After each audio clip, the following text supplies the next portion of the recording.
Sa Sunday school, sabi ko nga, sana maalala nila kung ano yung napag-aralan namin noong nakaraang linggo. No? Yung tungkol sa pag-iimbitaryo sa ating spiritual na buhay. Diba? Kanina po, napakaganda po ng talakayan namin sa Sunday school. Tungkol po sa pag-ibig ng Diyos. Na nararanasan natin sa pagdilat ng ating mata. Diba? Sa umaga. Nandun na yung pag-ibig ng Panginoon Diyos. Binigyan niya tayo ng buhay. Diba? Kung paano niya ginising tayo kaninang umaga, ginising ng Panginoon Diyos ang lahat ng nilikha kalikasan. Pag-gising natin sa umaga, ginising niya yung araw. Ginising niya yung lakas. Ginising niya yung tamang kaisipan natin. Kaya sabi nga, tayong lahat ay nasa maayos na kaisipan. Diba? Sinalubong natin, tinanggap natin yung masaganang biyaya ng Panginoon Diyos sa umagang ito. Di po ba? Sabi ko nga ako'y natutuwa. Sabi ko nga salamat Panginoon Diyos. No?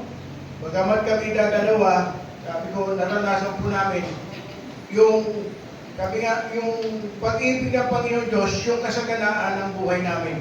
Di ba? So, wala tayong gagawin kundi pasalamatan ng Panginoon Diyos. Kaya tinatanong ko po sa inyo kung natatandaan po natin yung mensahe natin na narito. Lagi po natin tatandaan kung ano po yung sinasalaysay ng Panginoon Diyos sa buhay natin. Lagi natin tatandaan. Kasi babalikan at babalikan po natin yan. Kasi dumarating tayo, sabi nga po, na hindi natin nakalain na umaharap tayo sa biglaang bubulaga sa atin. No? Yung hindi dapat natin maranasan. Pero sabi nga, kung nandun yung salita ng Panginoon Diyos, yung aral ng Panginoon Diyos, sabi ko, nasabihin mo, ito lang ang katapat mo. Hindi ako tatapat sa iyo. Ang salita at ang mensahe ng Panginoon Diyos lang ang tatapat sa iyo. Kaya sabi ko nga, lagi nating mag-inventaryo yung ating spiritual na buhay. Sa umagang ito, sabi nga po ang tatalakayan naman natin lagi tayong magbantay. Di po ba? Lagi natin bantayan. No? Hindi natin bantayan yung asawa natin. Hindi natin dapat bantayan yung kakainin natin. Ang bantayan natin yung spiritual na buhay natin. Di ba? Ipinapanalangin natin na magkaroon tayo ng masagana at malusog na spiritual na buhay. Ang dapat natin gawin, bantayan natin. Di ba? Minsan nakala natin, yung ginagawa natin tama na. Okay na to. Di ba? Nagtatrabaho ako, natutulog ako, gigising ako, kakain ako, babalik ako sa trabaho ko. Di ba? Pero nakakalimutan natin minsan, saan ba nanggagaling yung lakas natin? Kanino ba nanggagaling yung katalinuhan natin? Kanino ba nanggagaling yung sinusubo natin sa bibig natin? Di ba? Kanino ba nanggagaling lahat ng bagay? Dahil sinabi ng Panginoon Diyos, lahat ng hawakan mo, pagpapalain ko. Amen. Lahat ng ampangan mo, pagpapalain ko. Pero nakakalimutan natin minsan yun. Na nakasentro tayo yung sa kasaganaan ng Panginoon Diyos. Diba? Na pagkasaganaan lang natin. Sa umaga nito, no, sabi po, ang titulo ng ating let us watch and be sober. No? Sa 1 Thessalonians 5 and 6. Bago po tayo tumuloy, tayo muling manalangin. Hindi natin ang basbas ng Panginoon Diyos. Panginoon Diyos, samahan mo kami sa aming pag-aaral sa umagang ito. Hiningi muli namin, Panginoon Diyos, ang gabay at patnubay ng Banal na Espiritu. Magministeryo ka sa aming kalagitnaan at magministeryo ka sa buhay ng bawat isa sa amin. Diba? Amen. Po.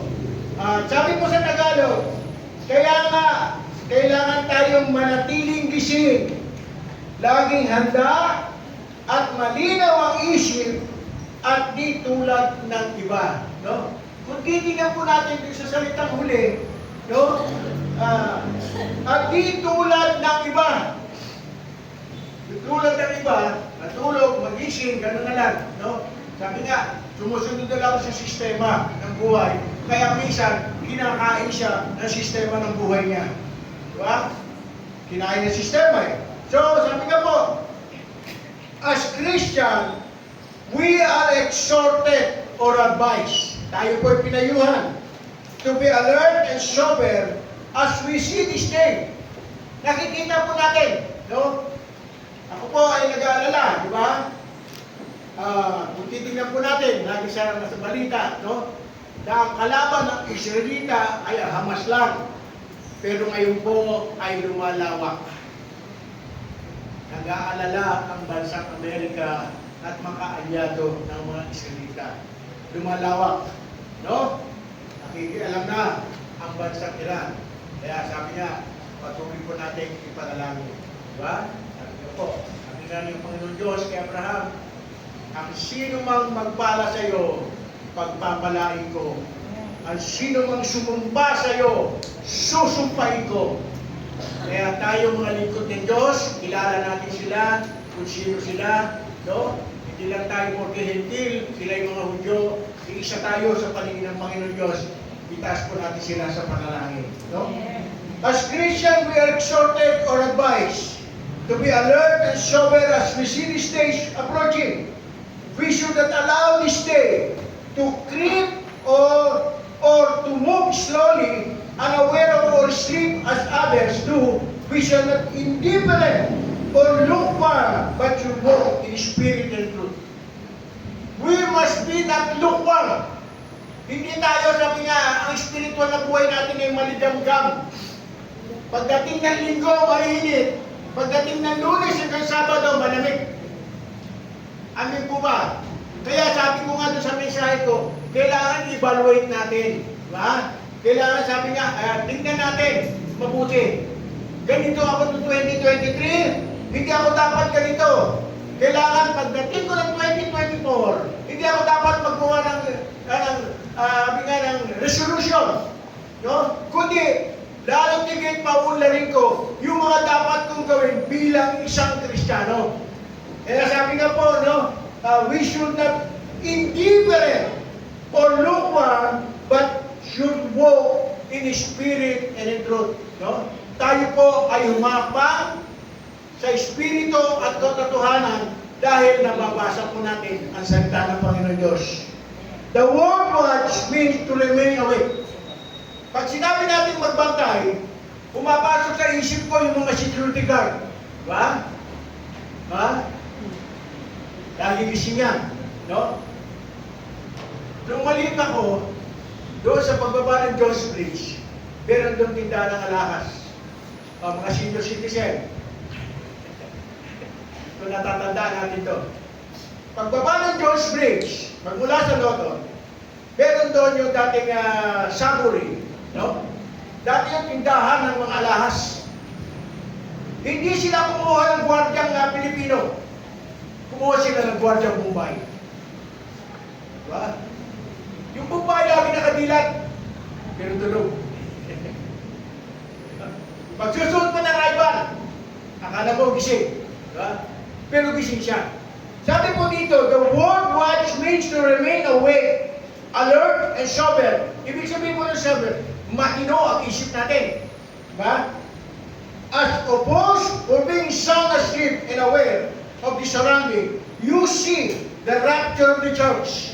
Kung nababasa po natin sa Titus chapter 2 verse 30, mababasa po natin yung rapture ng church. No? Yung pagdagit ng Panginoon Jesucristo doon sa iglesia niya. Sino po yung iglesia niya? Tayo po. Tayo po ang iglesia ng Panginoon Diyos. Hindi po binagin ko, kaya po binagin church.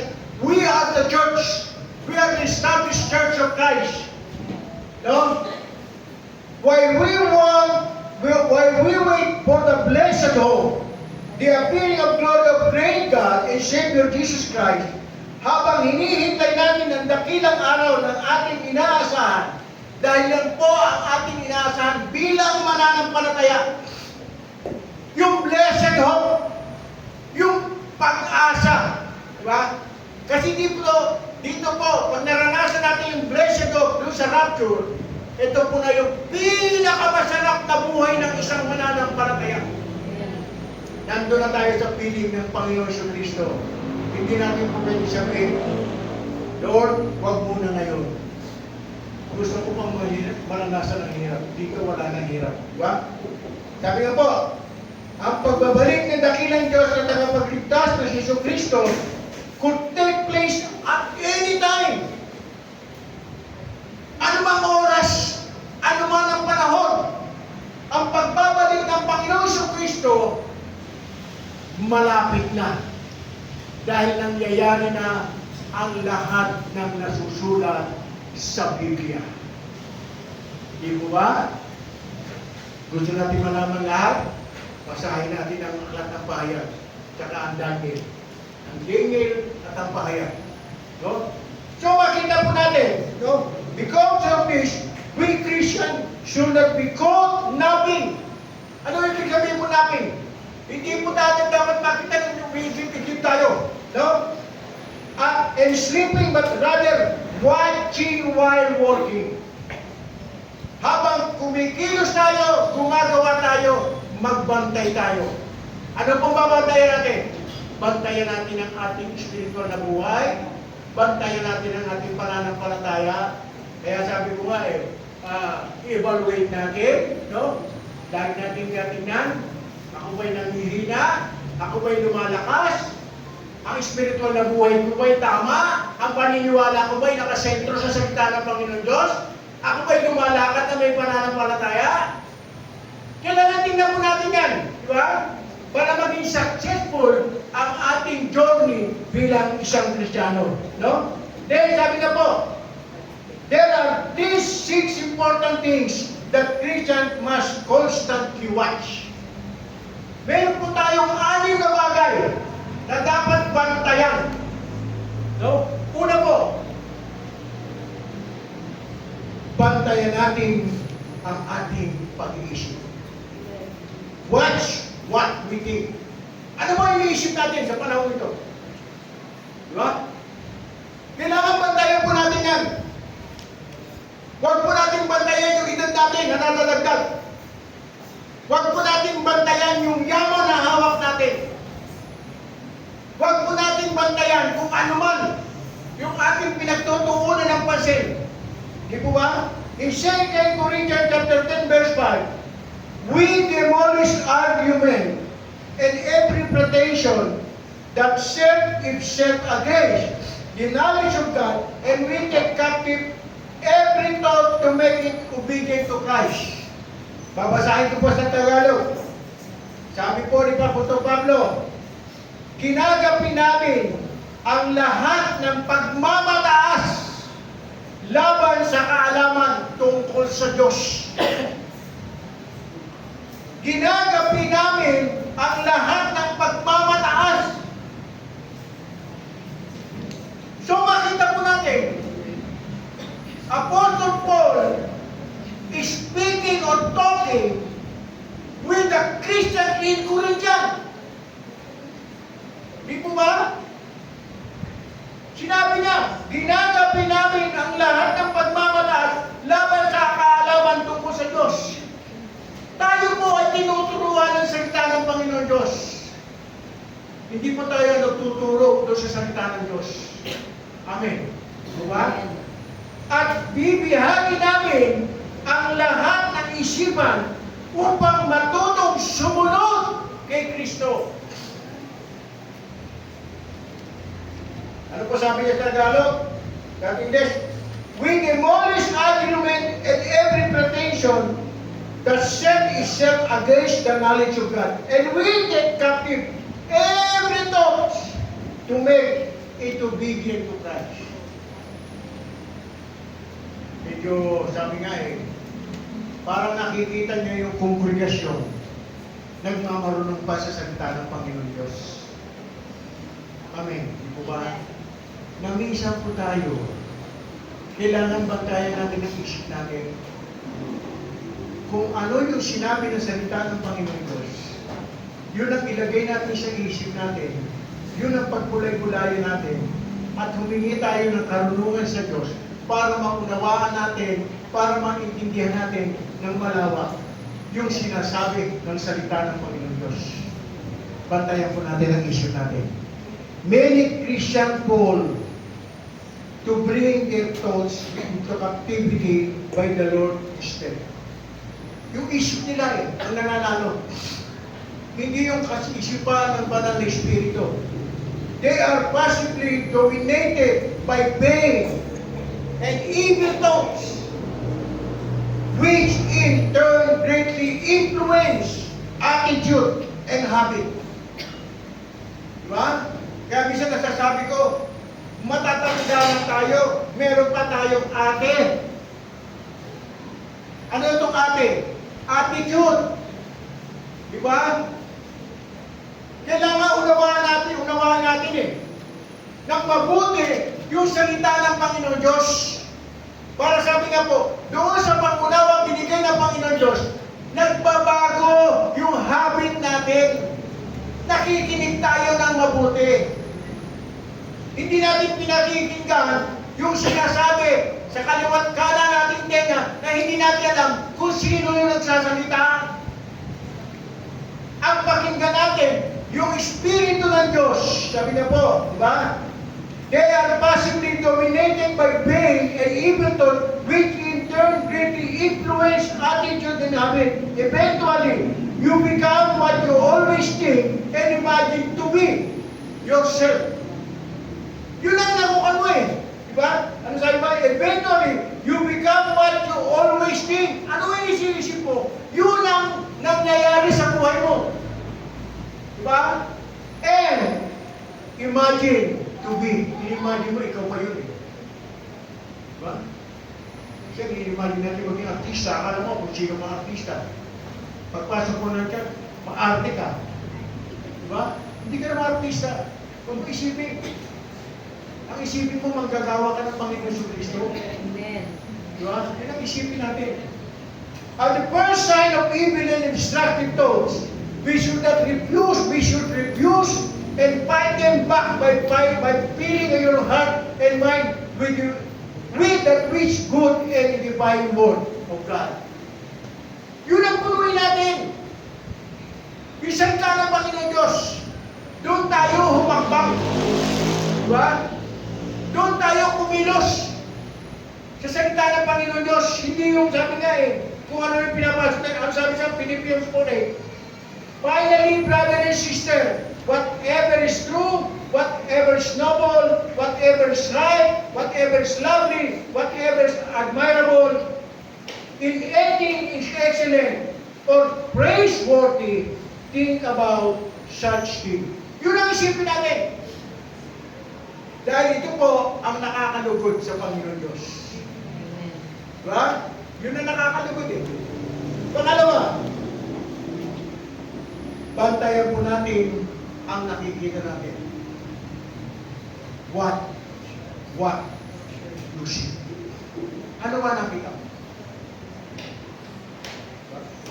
Ay, nakita ko si ganito. Nakita ko si ganyan. Nakita ko sila. Sabi po sa Psalms 123, verse 1 and 2. I lift up my eyes to you who sit enthroned in heaven. Ito po ang salaysay ni Haring David. As the eyes of a slave look to the hand of their master, as the eyes of a female slave look to the hand of her mistress, so our eyes look to the Lord our God, till He show us His mercy. Sa aking pagmamasid, doon nakatuon sa luklukan trono mo, O Panginoon. Tulad ko'y alipin, ang inaasahan ay ang amo niya para sa patnubay. Kaya tuloy-tuloy ang aming tiwala hanggang ikaw, Yahweh, sa aming maawa. Ang hinahanap ni Haring David, Haring David pa siya sabi ko. Naalala mo si David? Naalala mo si Haring David? Haring David.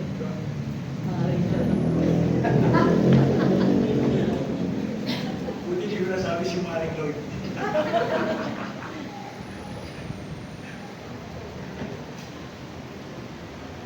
Magising ako sa umaga, masaya ako. Magising sa umaga. Hindi pa ako bago kami umalis eh. Siguro, nagdabdes ako lang ngayon, sa tumakat. Ang aking pagmamasid doon nakatuon. Sinoon niya? No? Doon sa Diyos na lumikha sa kanya. Sa luklukang trono mo, O Panginoon. Sabi niya, hindi pa rin David niya, Hari David. Tulad ko'y alipin, inaasahan, ay ang amo niya para sa patnubay. Inilagay niya yung sarili niya, alipin. Diba? So, makita po natin, yung kalagayan pa natin bilang alipin. Diba? Tingnan na natin kung ano dapat natin makita. Diba? Kaya tuloy-tuloy ang aming tiwala hanggang ikaw, Yahweh, sa aming maawa. One of Satan's most effective tools to waste man's precious time and energy is the television and the internet. One of Satan's most effective na kasangkapan para sirain yung pinakamagandang panahon na binigay ng Diyos sa atin, pati enerhiya sa isang tao, yung television at internet. Diba? Pag nandun ka sa harap ng television, hindi ka na makausap. Huwag mo sirain yung oras ko. Sinususubaybay ko itong nobela nito. Diba? Hindi ka agad tayo naman, prayer meeting, hindi, tatapusin ko muna ito. Diba? Kakala ko susunod. Tapos na yung nobela, tapos na yung prayer gathering, sumunod. Internet. Diba? Ang bisyo pa ng tao ngayon, maganda sa bahay mo eh. Diba? Noong araw, pag pumapasok ng tao sa bahay mo, ano makakain natin dyan? Diba? Ngayon hindi. Meron ka bang internet? Diba? Meron ka ng passport? Ganyan eh, diba? Sabi po, television become the devil's vision and other. At television, ito ang nagiging vision niya. The internet becomes second net for many. Ito ang nagiging net para mahuli tayo. Diba? Millions of people are being brainwashed daily by the sins of falsehood, immorality, and violence in TV shows, as well as viral popular social networking. Even commercial and ads are filled with wicked side or the proof men and women doing immoral act. Palabas, commercial, diba? Kaya ano nakalagay sa ilalim? Kailangan po ang gabay ng magulang. Ngayon, inumin niyo ba po? Kailangan po namin ang gabay ng pastor dito sa mga nanonood. Di ba? Pakita natin. Kasi nakaka-addict eh. Kaya sabi niya, bantayan mo yung pinapanood mo, yung nakikita mo, yung pinakikita mo. Di ba? Meron mga sinamalalaswa.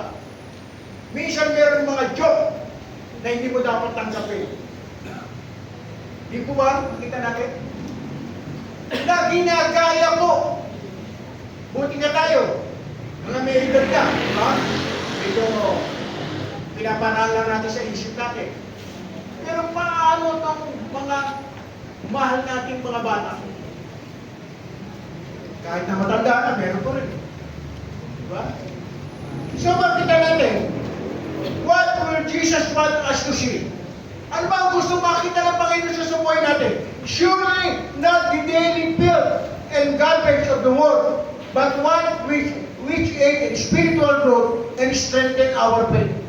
Gusto niyang makita yung mga bagay na magpapalakas ng ating pananampalataya at magpapataas ng ating spiritual na buhay.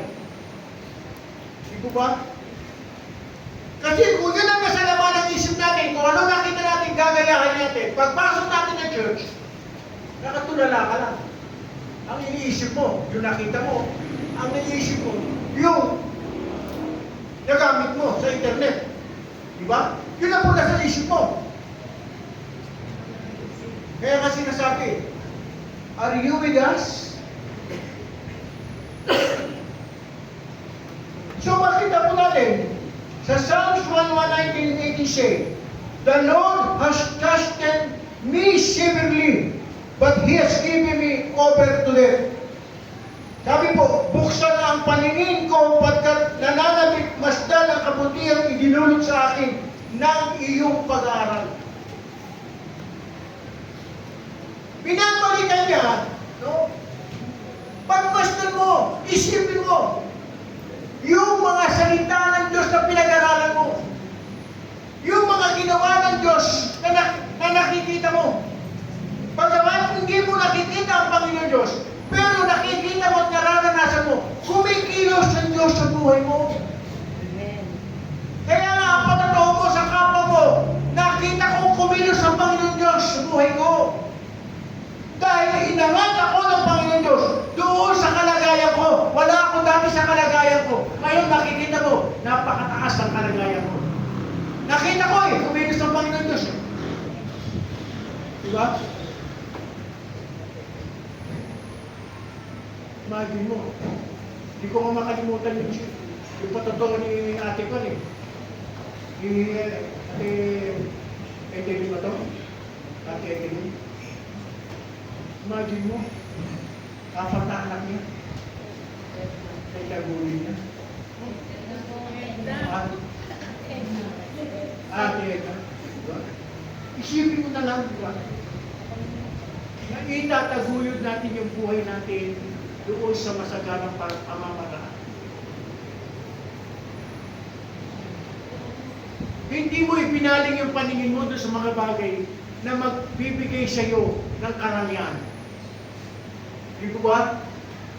Hindi mo ipinaling yung paningin mo doon sa mga material na bagay na magpapaunlad mo. Kundi ipinaling mo yung paningin mo doon sa sinasabi ng Panginoon Diyos na magpapaangat ng espiritual na buhay mo. Hindi mo ilangan yung material na bagay eh. Kaya lagi sinasabi ni Haring David, Lord, have mercy on me. Yun ang hinihintay niya eh. Yung mercy. Si Mercy ang hinihintay niya. Si Sister Mercy. Lord, have mercy on me. Diba? So makita po natin, kailangan talaga ingatan natin. Kasi once na alis yung focus natin doon sa plano, doon sa obra maestra ng Panginoon Diyos, iba ang mararanasan. Ituon mo yung paningin mo doon sa plano, sa disenyo ng Panginoon Diyos sa buhay mo. Watch what you see. Diba? Sabi po. Pangatlo, bantayan natin kung ano ang naririnig natin. Watch what you hear. Proverbs 23:12. Apply your heart to instruction and your ears to word of knowledge. Huwag kang ihiwalay sa mabuting aral at pakinggan mong mabuti ang salita ng karunungan. Ito po ay salita ng isang matalinong tao. Yan po, no? Sabi nila, ito daw ang salita ng Solomon. Sabi nila, ito daw ang salita ng David. So, ang alam ko, ito ay salita ng Panginoon Diyos. So, sabi po, huwag kang ihiwalay sa mabuting aral. At pakinggan mong mabuti ang salita ng Panginoon Diyos. Apply your heart to instruction and your ears to what huwag tayong makikinig doon sa aral na hindi magbibigay sa atin ng tamang direksyon ng ating buhay. Sa panahon po ito, no, ang hinahanap po ng kapaligiran natin ay yung tamang direksyon. Na minsan po, naitanong ko sa Panginoon Diyos, Panginoon Diyos, ako po ba ay nasa tamang pang direksyon mo? Ang sumagot sa akin yung salita ng Panginoon Diyos. At ito ang sinabi niya, huwag kang ihiwalay sa mabuting aral. Once na humiwalay ka doon sa mabuting aral, at hindi mo pinakitingnan ng mabuti ang salita ng karunungan, medyo nagkakaroon po tayo ng hindi magandang kalakaran. Amen. Kaya sabi nga po yung pakikinig sa pag-aaral ng salita, bigyan po natin ng panahon. Amen. We live in a society that is constantly flooded and bombarded with noisy and annoying music. Di po ba? Ang sabi po flooded and bombarded with noisy and annoying music. Hindi lang po yun. Foul languages. Verbal abuse. Gossip. Hindi lang po sinabi dito. Hindi sinali sila Marquez. Cursing each, competing for one attention and hearing. We should habitually filter what we hear and reject whatever things are anti-God and anti-word of God. Diba? Kahapon po, pagbaba ko na sa sakyan. Nakabuhay na. Doon na naman yung mga ko nakapipahay ko. May hawak na San Miguel Line. Mapali, sandali. Ako, sorry. Bawal sa relay mo yan. Kasi once na umupo ka doon, may maririnig ka na pipintig ang Espiritu ng Diyos at sasabihin sa iyo, saran mo ang iyong dalawang tenga, huwag mong pakinggan. Hindi mo ba? Kasi tayo po mga mananampalataya, kung magiging seryoso lang tayo, lagi pong nagsasalita yung Espiritu ng Diyos sa atin. Di po ba? Sinasabi sa atin, lahat yung tamang gagawin natin. Hindi mo siya nagsasalita yung tamang kalikuan na gagawin natin, kundi ang sinasabi po niya, yung tamang hahambangin natin at yung tamang pakikinggan natin. Di po ba? Sabi nga po, di ba? We should habitually filter what we hear and reject. Pinagbatigasan po niya, and reject whatever things are anti-God and anti-Word of God. Dalawa na niya Hindi lang sa Diyos, maging sa salita ng Diyos. Dahil ang alam niya, tayo po'y humahambang ayon sa salita ng Panginoon Diyos. Amen. Tayo po'y humahambang ayon sa gabay ng Diyos. Kaya medyo magiging sensitibo tayo. Kaya sabi nga po ng 1 Thessalonians, di ba? Kanina binasa natin.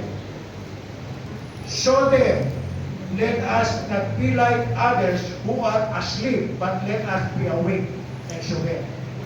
Let us awake and sober. Laging isip ng ating pag-iisip. So, sabi po, di ba? Saan na ba tayo? Pangatlo na?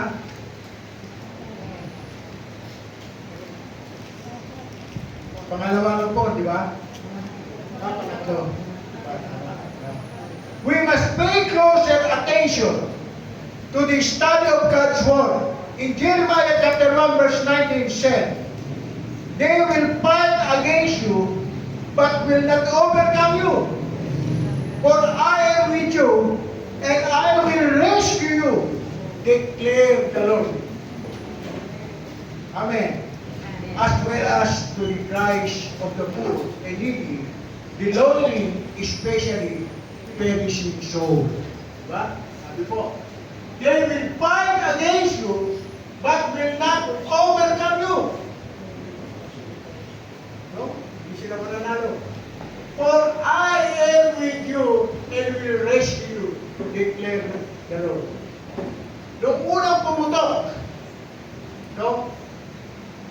Yung labanan ng Israel at Hamas, ito po ang pumasok sa isip ko. No? Sabi ko, they will fight against you, but will not overcome you. Nakikita po natin yung history ng pangyayari. For I am with you and will rescue you. Mismo ang Diyos ang nagsabi. Diba? So sabi niya, baka hawakan ko yung salita ng Panginoon Diyos. Diba? Ano man ang marinig ko, ano man ang sabihin nila, iingatan ako ng Panginoon. Amen. Diba? Masasabi na rin po, mga kapatid. Diba? Pero mga Kristiyano, willing-willing sa umpukan. Diba? Gusto-gustong makarinig ng magandang balita. Ayaw magbasa ng magandang balita. Ang gusto nila, yung makinig ng magandang balita. Diba? Uy, alam mo ba, si ganito, si ganito, si ganito. Si ganito, si ganito. Diba? Kaya ang istorya niya, pamagat, si ganito. Diba?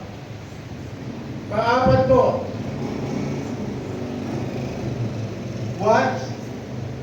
what you say. Bantayan po natin yung sinasabi natin. Sabi po sa Matthew 12:36-37, but I tell you that everyone will have to give account on the day of judgment for every empty word they have spoke. 37, for by your words you will be acquitted, and by your words you will be condemned. Kita po natin? Kaya sabi nga po kailangan yung pag-iingat ng ating mga pangungusap. But I tell you that everyone will have to give account. Time will come. Harap tayo doon sa tinatawag ng judgment seat. Buhay ka man o patay ka, bubuhayin ka ng Panginoon Jesus, ng Panginoon Diyos, upang humarap doon sa hukuman. Diba? And you will give account on the day of judgment from every empty word they have spoken. Kung ano yung sinabi mo, ibabalik sa iyo at itatanong sa iyo. Diba? Nasabi ko na sa kanya daw, kalbo siya eh. Kailangan ba mapagdo sa hapon, sinabi ko sa kanya, kalbo siya? Tanong pa rin ang Panginoon, bakit mo sinabi sa kanya? Ano dahilan mo, bakit mo sinabi ko? Kaya sabi ka po, bilang mananampalataya, kailangan po mag-ingat tayo. No? Sa mga salitang lumalabas mo sa akin. No? All of us, without exception, can recall instances in which our irresponsible remark have wounded feelings and put us to shame. If we are not careful in what we say, we will always bring more harm than good. We will bring almost harm than good. Ano po sabi sa Proverbs 18:13? To answer before listening, this is folly and shame. Sabi nga po pag-isipan muna natin mabuti ng makatatlong beses bago natin bitawan yan. Once na binitawan po natin yan, hindi natin mababawi na parang goma. Nakasakit ka na eh. Diba? Sabi niyo po, Diday, careful. Diba? Ingat. Diba? Isa hindi natin alam. No? Hindi natin alam sa pagsasalita natin, sa paghahatid natin ng salita, sabi ko po, alam na natin. Diba? We must make it a habit to think at least twice or thrice before we say something serious and sensitive words. Diba? Kung titignan po natin yung salita, binabasa natin sa salita ng Panginoon Diyos. Sensitive and serious. Totoo at tunay. Diba? Sometimes the mouth has the ability to act much faster than the mind. Totoo po yan. Mas mabilis pa yung bibig natin kasi sa isip natin eh. Colossians chapter 4:6 said, let your conversation be always full of grace, seasoned without salt, so that you may know how to answer everyone. Lalo na po pag humihingi ng counsel sa atin. Yung mga humihingi ng payo. Diba? Ate, pwede ba ako humingi ng payo sa iyo? Ano problema mo? Sige, sabihin mo. Ganon. Hindi. Hiwalayan mo na! Ako, patay ka bata ka. Diba? Ganon. Layasan mo na! Diba? Siya ganon, diba? Kaya sabi nga kailangan po natin muna pakinggan po ano sasabihin ng Espiritu ng Diyos sa puso. Hindi sabihin mo na lahat, kwento mo. Yung pinakamaganda yung bang pag humihingi sa iyo ng payo, ikwento mo muna yung naranasan mo, ikwento mo yung mo. Habang pinakikinggan mo siya, umaandar niya yun, umisdam ng Banal Espiritu sa iyo. Diba? Kaya pag sagot mo sa kanya, hindi siya mawawalan ng pag-asa. Amen.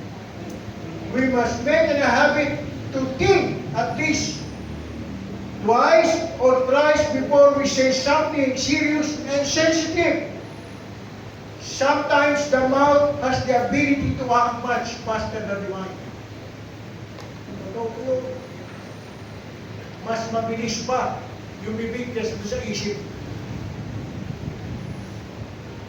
Ano po sabi sa number 5? Watch what you do. In 1 Corinthians chapter 10 verse 31, so whatever you eat or drink or whatever you do, do it for the glory of God. Amen. Kaya nga kung kayo'y kumakain o umiinom, hindi sinasabi dito na umiinom ng alak. Kumakain lang o umiinom, pagkatapos kumain, umiinom, o anuman ang ginagawa ninyo, gawin nyo ang lahat sa ikararangal ng Diyos. Amen. Pag kumain, tama lang. Doon sa tamang pagkain. Diba? Hindi yung kain ng kain. Wala nang malagyan, kain pa rin ang kain. Ang kakatwira, may bulsa pa naman ako eh. Para ba yun dyan, tatakbo sa bulsa. Diba?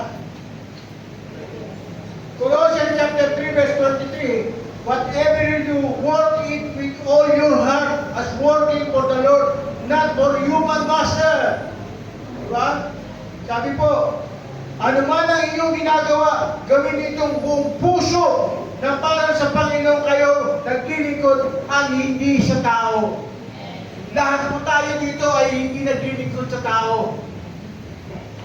Amen po ba? Naglilingkod lang tayo sa Diyos.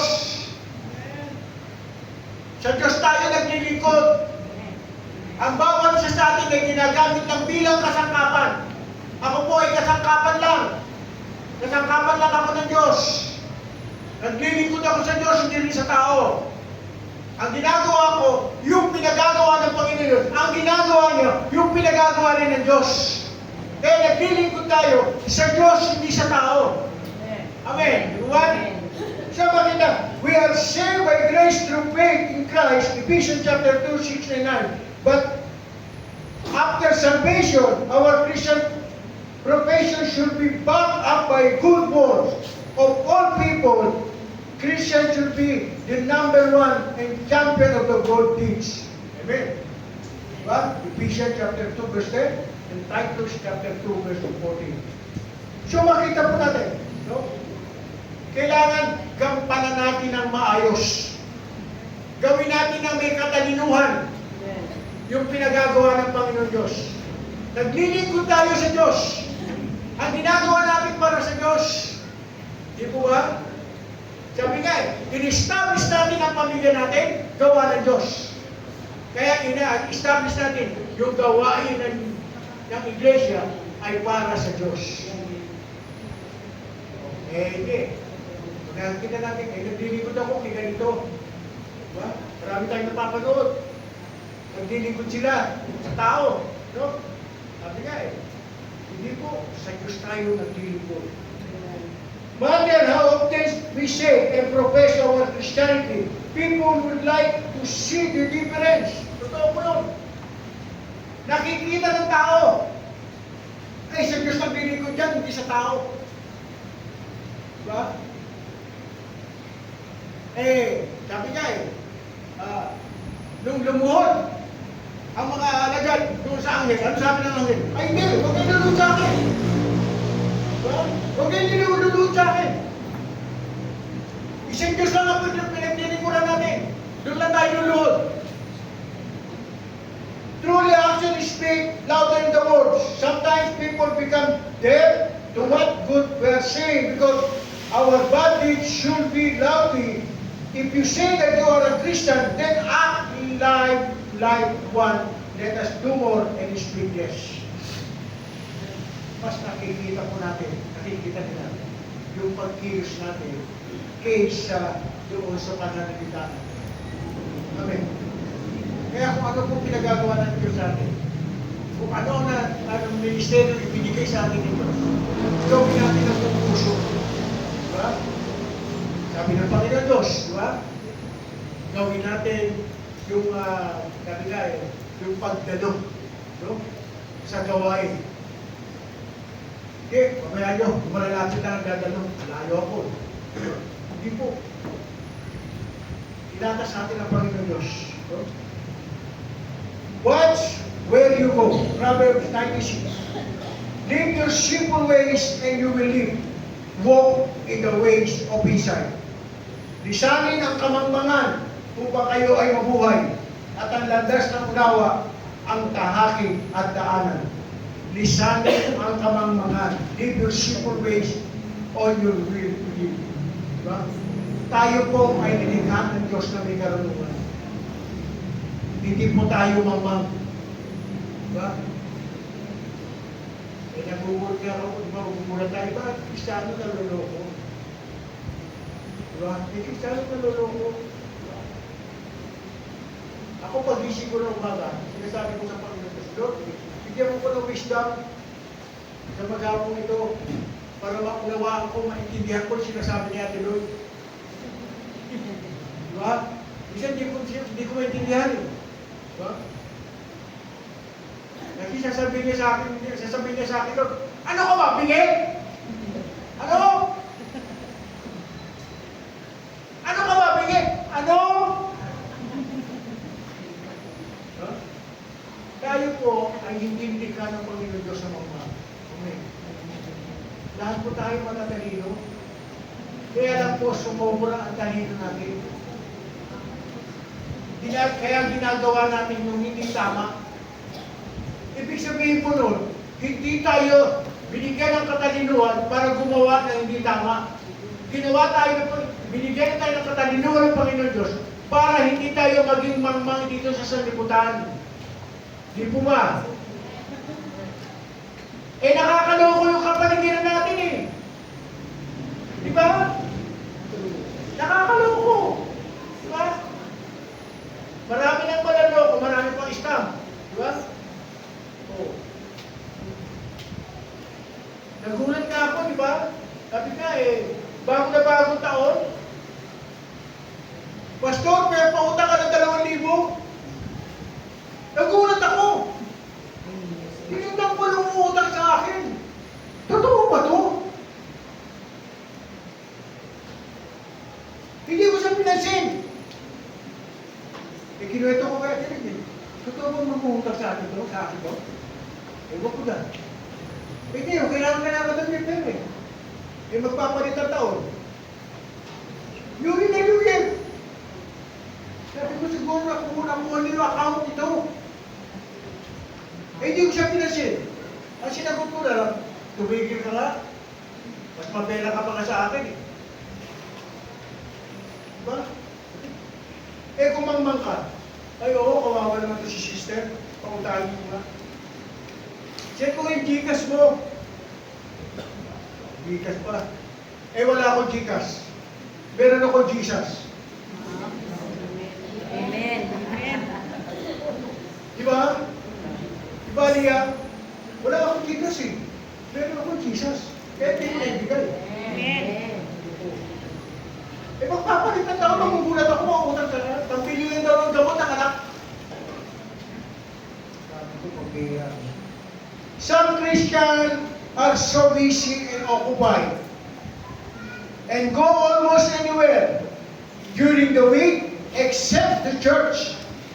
It seems that even among professing believers, texting, shopping, gaming, and mailing have become fairly popular than praying. Kaya nga pumapasok yung sabi nga yung kamangmangan. Diba? Ito ang ginagawa Worshipping, Bible study, and soul winning. People, including profession Christians, are becoming lovers of pleasure more than the lovers of God. Amen. Loving of pleasure. Diba? Huwag naman ako awayin ng mga kabataan. Kailangan talaga, i-control natin yung sarili natin. Diba mga kabataan? Kailangan. Mapalad kayo.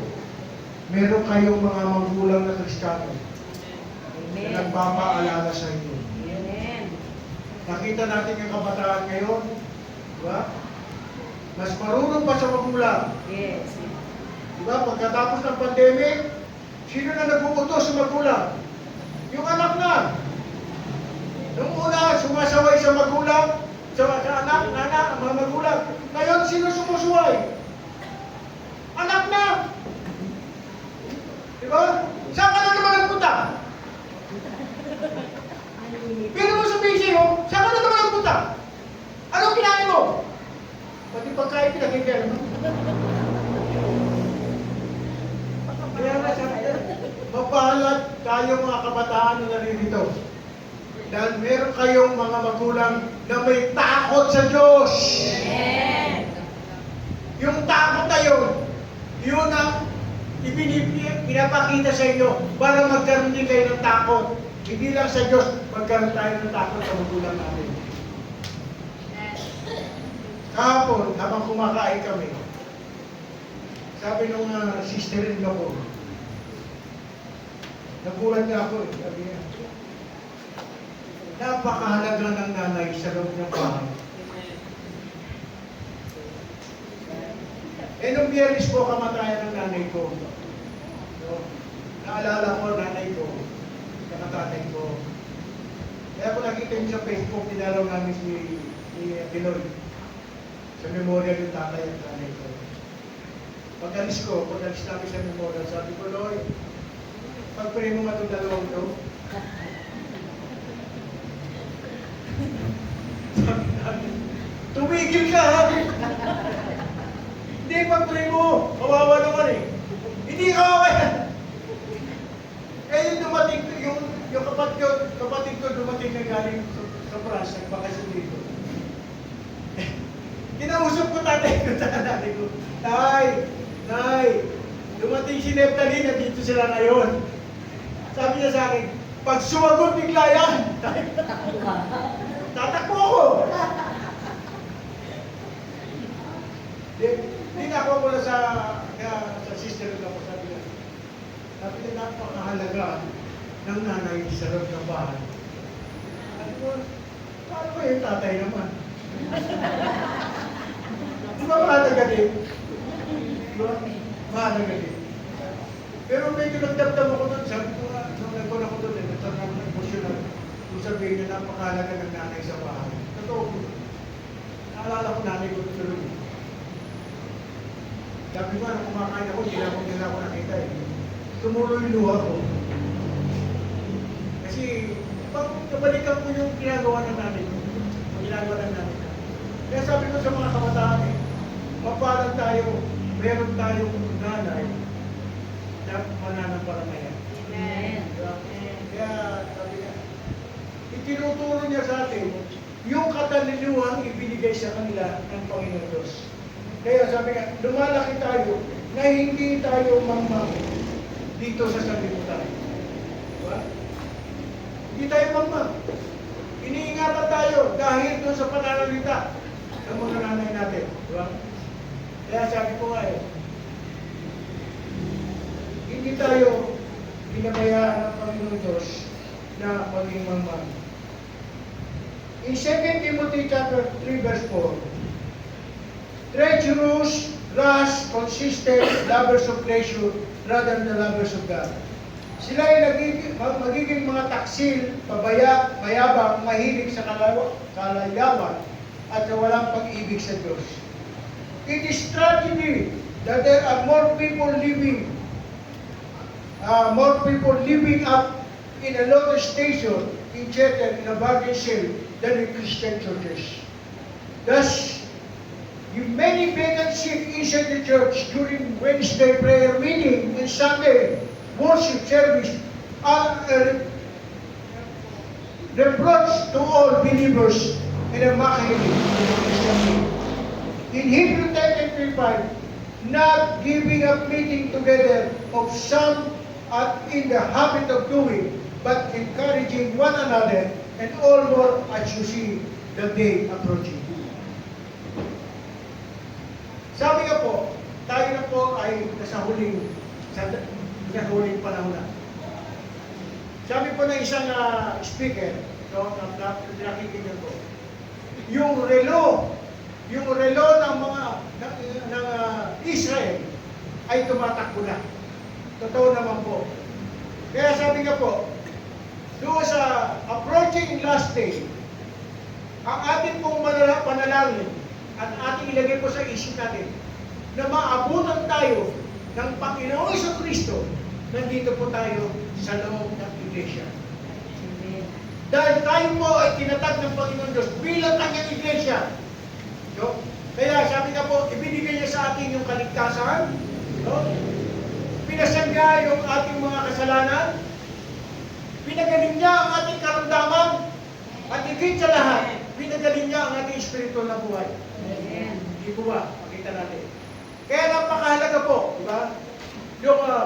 Yung pagsalo natin sa kanyang huling hapunan, doon natin makikita, no? Doon natin mababasa yung fulfillment na ginagawa niya sa buhay natin. No? Hindi pa tapos ang Panginoon Diyos.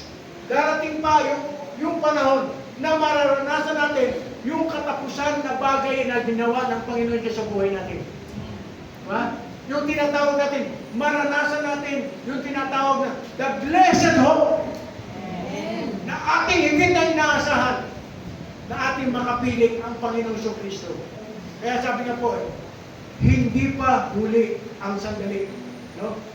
Kailangan po, kung sino po yung mahal natin sa buhay, no? Sabi nga, huwag tayong, sabi nga po na, sasabihin natin, pabayaan natin sila, buhay nila yun. Hindi po. It is our accountability.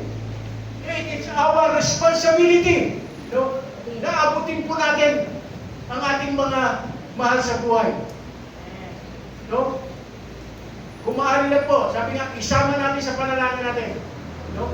Panginoon Diyos, sana po, hindi lang sana makasama namin sila sa iyong pagbabalik dito muli sa lupa. Diba? Hindi po, diba? Sabi na po. Kaya paano? Hindi nga sabi nakakapanghinayang bakit ako tinawag ng Panginoon Diyos kundi ako kikilos. No? Huwag natin kaligtaan ang pagdalo sa ating mga pagtitipon gaya ng ginagawa ng ilan. Sa halip, palakasin natin ang loob ng isa't isa. Lalo na ngayon nakikita natin malapit na ang araw ng Panginoon. Amen. Diba?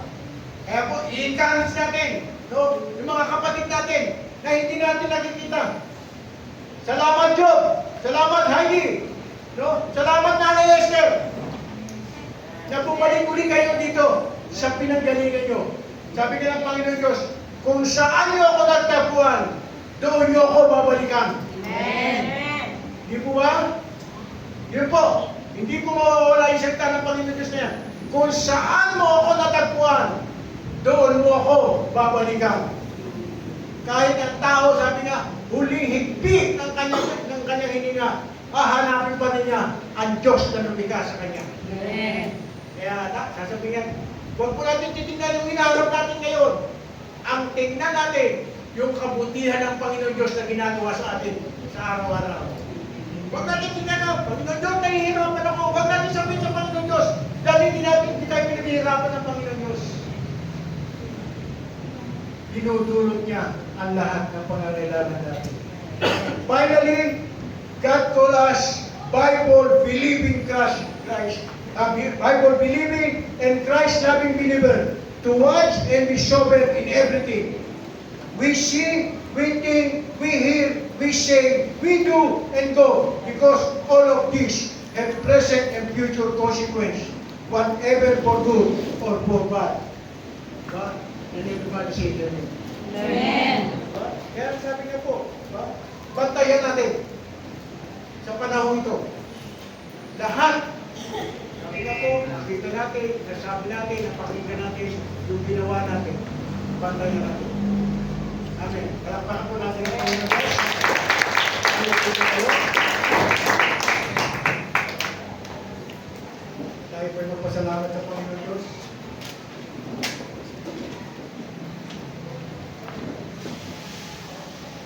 Panginoon Diyos, sa maraming salamat po sa oras at panahon na ibinigay mo sa akin.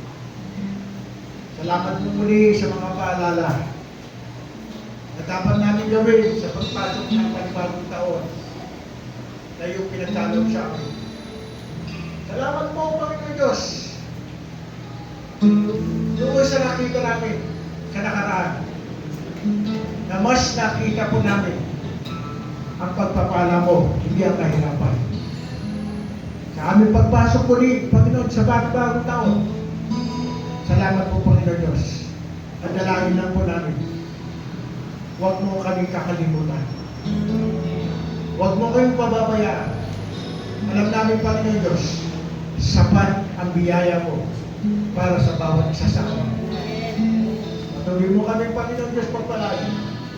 At patuloy mo kami turuan sa lahat ng bagay, Panginoon. Alam namin, Panginoon Diyos, na ayaw mo kami maging mangmang. Maging matalino kami, Panginoon Diyos, sa lahat ng bagay. Salamat po, Panginoon Diyos. Salamat po. Na muli mo kami tatagtilikin. Muli mo kami mamahalin. Sa araw, sa taon ng pagpasok na ikaw, Panginoon, patuloy ka namin itataas. Patuloy ka namin itataas. Hindi lang sa buhay namin, maging sa buong sambahayan namin. Salamat po, Panginoon Diyos. Salamat po sa kasiguruhan mo. na maging matagino kami sa katotohanan. Ito pong aming dalangin sa pangkapangyarihan pangalan ng Jesus. Ang lahat po ay magsabi na kami. Amen. Hanggang po kapag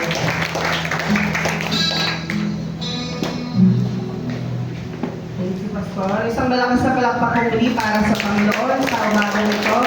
Sa isang hitik na lesson and of course, mga aral na magagamit natin for this coming week.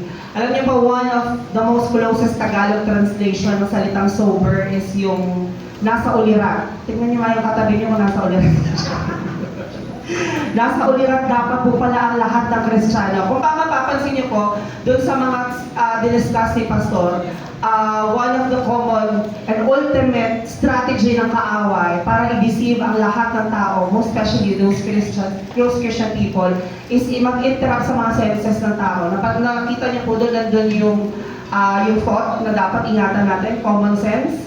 Nandun yung vision na dapat yung paningin natin, binabantayan natin, yung pananalita natin, yung dila, at saka yung pandinig natin. So marami tayong dapat bantayan and hindi natin yan magagawa kung wala si Lord. Kaya kailangan close tayo kay Lord para magawa natin ang lahat ng bagay na ito. At lalo pa sa panahon ngayon wherein many people are so overwhelmed sa mga nangyayari sa mundo. Many are invested sa pagtatrabaho, pagbe-business, pagbe-build ng family, pag-achieve na maraming pangarap. Huwag sana natin kalimutan na panandalian lang tayo dito sa mundo. So we have to invest a lot of things sa bagay na heavenly dahil tulad na po na sabi ko kanina earlier sa ating worship, yung mga ginagawa natin dito is just a practice for our permanent residency sa langit. Kaya dapat mas mag-focus tayo kay Jesus more than dun sa bagay na nasa mundo. Amen po? Kaya dapat lagi tayo nasa ulirat. Pakisabi sa katabi mo, dapat nasa ulirat ka. O hindi tayo pwede magpabaya, magpasabay ng agos ng mundo. Sabi nga sa salita ng Diyos do not conform to the pattern of this world, but be transformed by renewing your mind. Kaya kailangan nagbabago talaga yung isip. At ang isip na may pagbabago na ginaganapan ni Kristo sa ating kaisipan ay malayo ang mararating hanggang langit. Kaya yung ultimate goal natin to be with Jesus for eternity sa heaven, yun yung dapat nating trabahuin sa lupa more than anything in this world. Amen po? Kaya palakpakan natin si Lord sa isang higit na aral na pagkain spiritual na ating natanggap this morning. Dadako po tayo sa isa pang mahalagang gawain, ang gawain ng pagbibigay. Tinatawagan ko po si Ate Janet para mag-pray ang ating tithes and offering. Of course, inibitahan ko po ang bawat isa na lahat po tayo magsitayo para sa ating panalangin sa ikapot ng Diyos. Hallelujah! Ate Janet.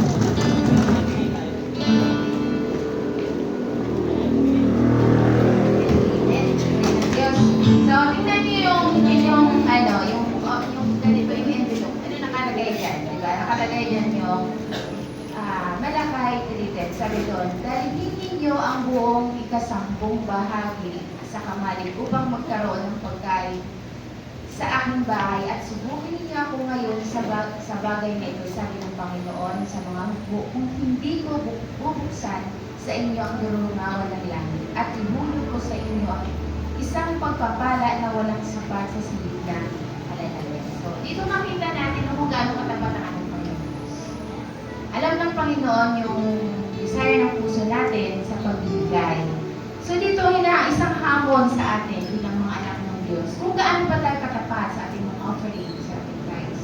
Yung makikita, hindi ka lang naman pagpapalain ng Panginoon Diyos sa financial. Kung isa lahat-lahat.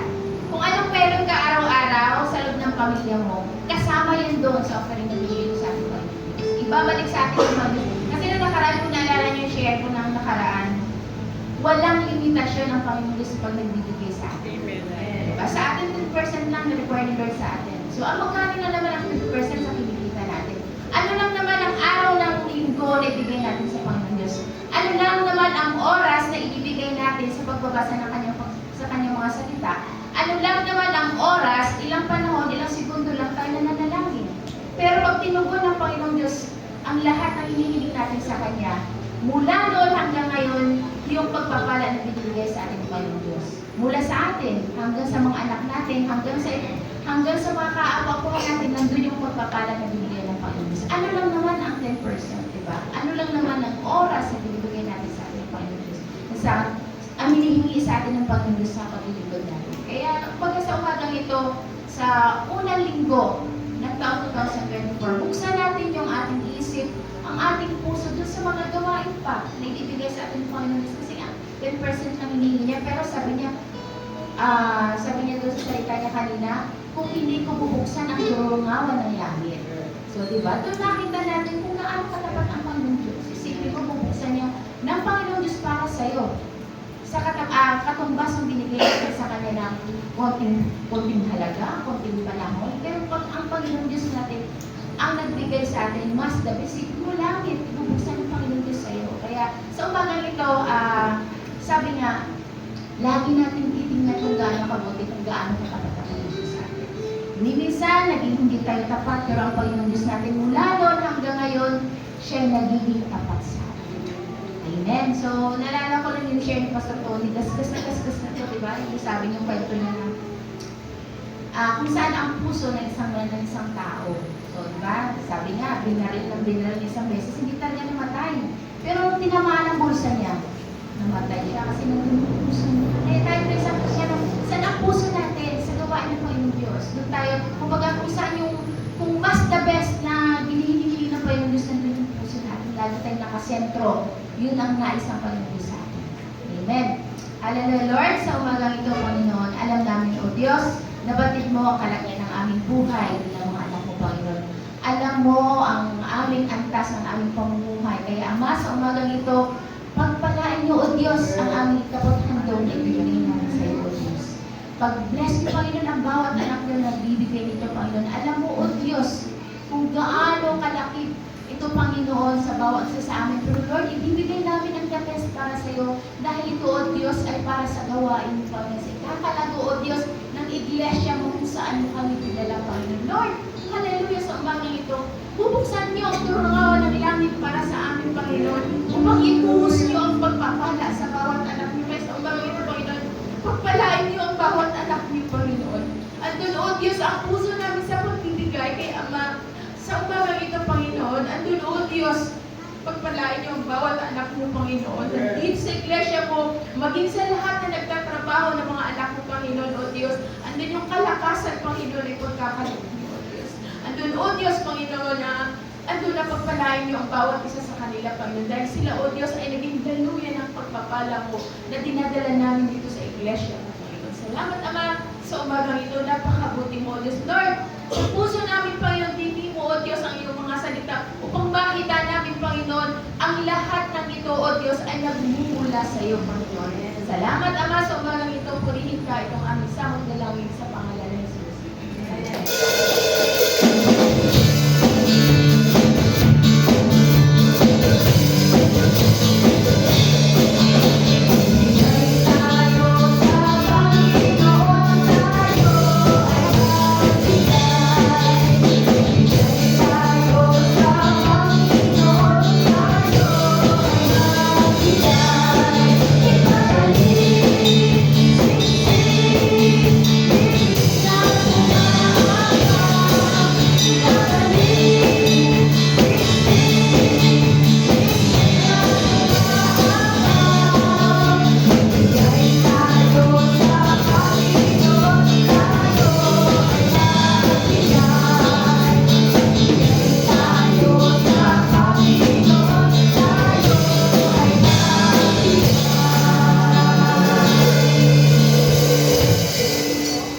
Hallelujah. At para sa ating mga announcement, tuloy-tuloy na po, nagsimula na po sa first Wednesday and Saturday, of course, yung ating prayer meeting and yung ating dawn watch. Kaya naman po, lahat po tayo ay highly encouraged na pumatay na makidalo at makiisa po tayo sa gawain ng panalangin tuwing Wednesday po.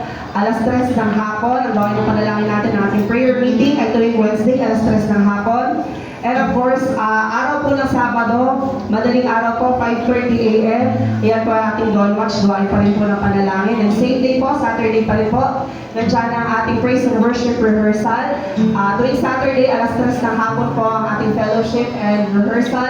At tuwing linggo naman po ang ating fellowship and rehearsal ay 1:30 naman po ng hapon. At sa araw ng linggo, ang ating Sunday school for both adults and kids ay tuwing alas 9 po ng umaga. And right after our Sunday school will be our divine service, alas 10 po ng umaga hanggang alas 12 ng hapon. At para sa mga youth ministry, may announcement tayo. Friday po, anong oras kayo tuwing Friday?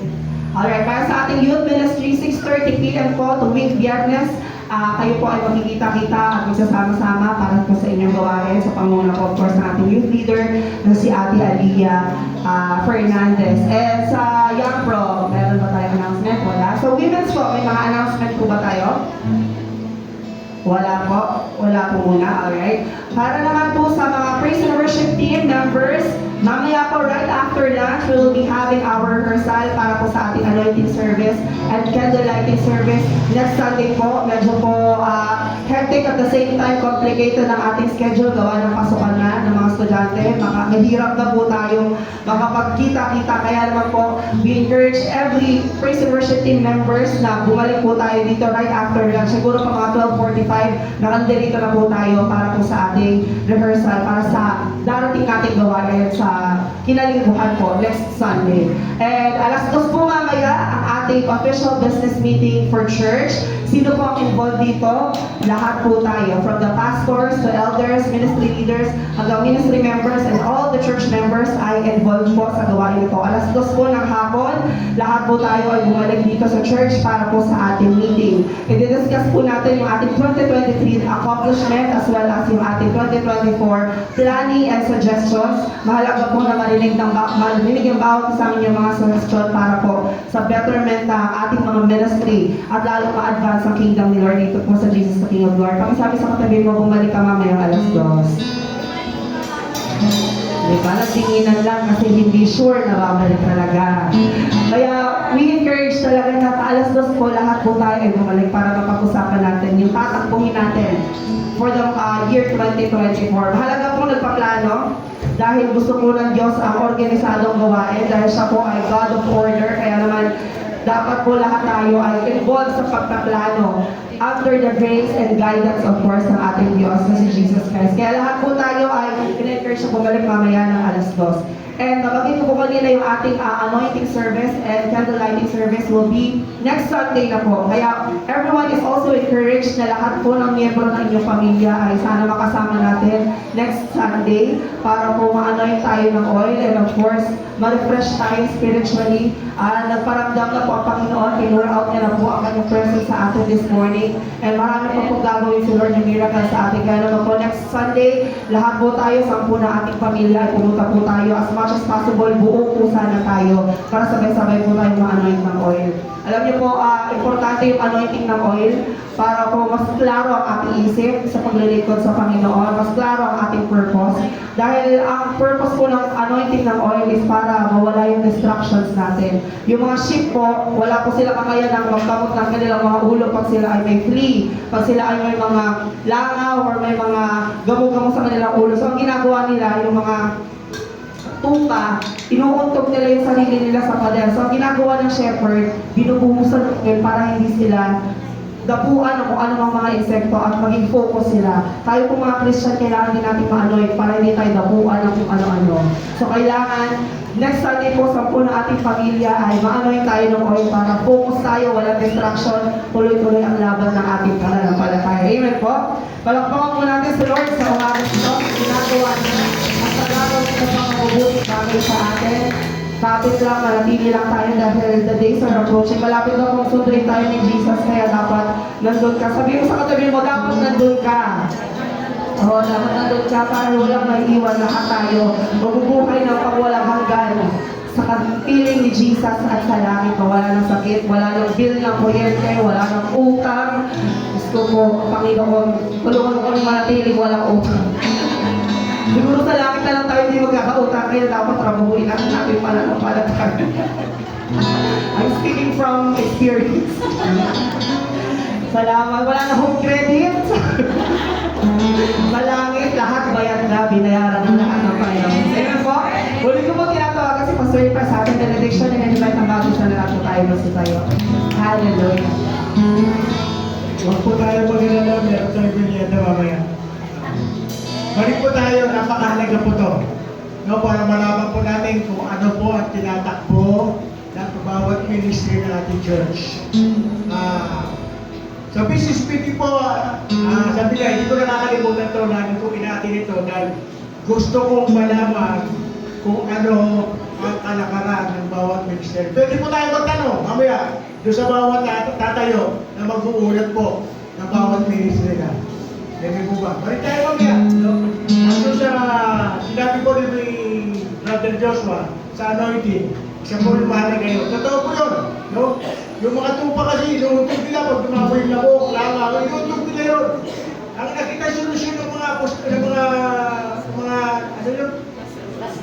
Pastor, binubuhusan sila ng langis. Kaya sabi nga alam ko naman hindi kayo dinatapuan ng langaw sa lamok. Pero kailangan buhusan kayo ng langis. Let's keep on, nasa pa natin ating kamay. Magpasalamat po tayo sa Panginoon Diyos.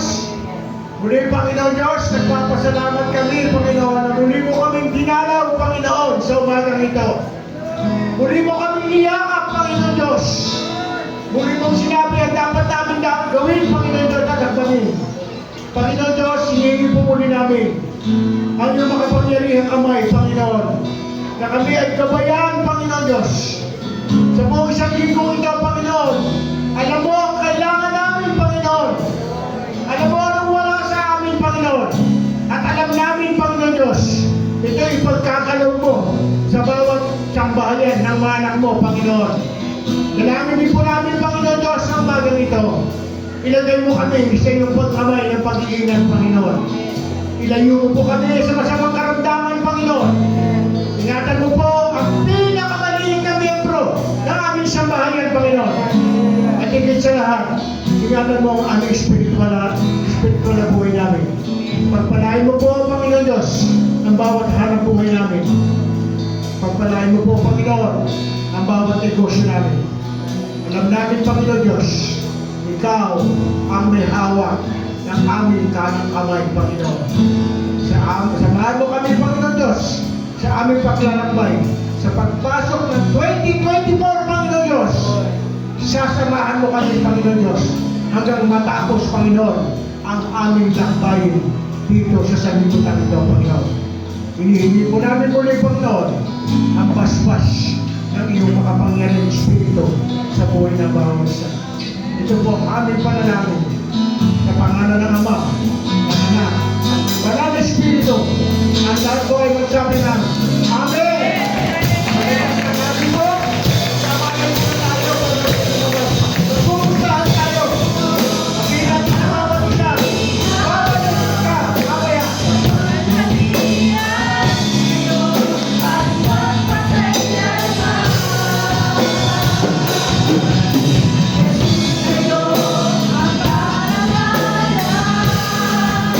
Kapangyarihan ngayon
writings na